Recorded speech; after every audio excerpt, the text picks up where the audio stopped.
আসসালামু আলাইকুম all friends. তো আজকের ভিডিওর মূল টপিক হচ্ছে কীভাবে ভয়েস চেঞ্জ করবেন। আমি ছেলে হয়ে কথা বলতেছি কিন্তু আমার সমস্ত ভয়েসগুলো একটা মেয়ে হয়ে রূপান্তরিত করব। তো এটি করতে হলে আপনাকে একটি সফটওয়্যার ডাউনলোড করতে হবে। সফটওয়্যারটির নাম হচ্ছে ইউকাট ভিডিও প্রো। সো এই ভিডিওর কমেন্ট বক্সে আমি সফটওয়্যারটি লিঙ্ক দিয়ে রাখবো। সো আপনারা সেখান থেকে ইনস্টল করে দেবেন। সফটওয়্যারটি ইনস্টল করা হলে এরকম অপশান শো করবে, এখান থেকে প্লাস আইকনে ক্লিক করবেন। প্লাস আইকনে ক্লিক করার পর এখান থেকে দেখতে পাচ্ছেন নিউ প্রজেক্ট। সো নিউ প্রজেক্টে ক্লিক করবেন। ওকে, আমরা যেহেতু আমি আপনাকে স্যাম্পল দেখাবো, উদাহরণস্বরূপ দেখাবো। এই কারণে সাপোজ একটা পিকচার নিলাম, এই পিকচারটা নিয়ে আমি পিকচারটাকে একটু বড় করে দিচ্ছি।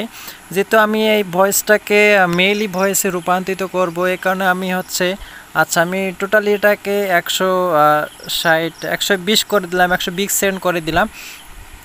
ওকে, এখন আমি ভয়েস চেঞ্জ করব। আমি যে কথাগুলো বলতেছি এই কথাগুলো এখন রেকর্ডিং করব। এখানে যেহেতু আমার স্ক্রিন রেকর্ড চলতেছে, এই কারণে এটা স্ক্রিন রেকর্ডিং হচ্ছে না। আমি এটা স্ক্রিন রেকর্ড বন্ধ করে তারপরে আমি আপনাদেরকে লাইভ প্রুফ দেখাই দিচ্ছি। ওকে, দেখতে পাচ্ছেন আমার এখানে রেকর্ডিং করা হয়ে গেছে। সো রেকর্ডিংটাকে এখন আমি ভয়েস চেঞ্জ করে মেয়েতে রূপান্তরিত করে দিব। তো এখন দেখি স্ক্রিন রেকর্ডিংটা আসলে কীরকম হলো ভয়েস চেঞ্জটা।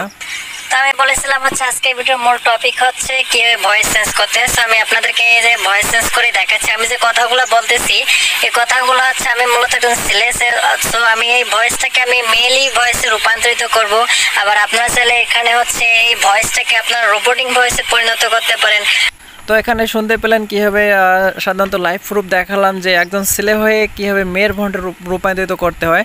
সো এই ভিডিওটার মূল টপিক হচ্ছিল কীভাবে ছেলে হয়ে মেয়ে ভয়েসে রূপান্তরিত করতে হয়। আবার আপনি চাইলে এই ভয়েসটাকে রোবটিং ভয়েস করতে পারবেন। এখানে দেখতে পাচ্ছেন শিশু ভয়েস করা আছে, মনস্টার করা আছে এবং রোবটিং করা আছে। সো এটা আছে ফেসবুকে এবং বিভিন্ন সোশ্যাল মিডিয়াতে সাধারণত মেইলি ভয়েসটা একটু বেশি চলে।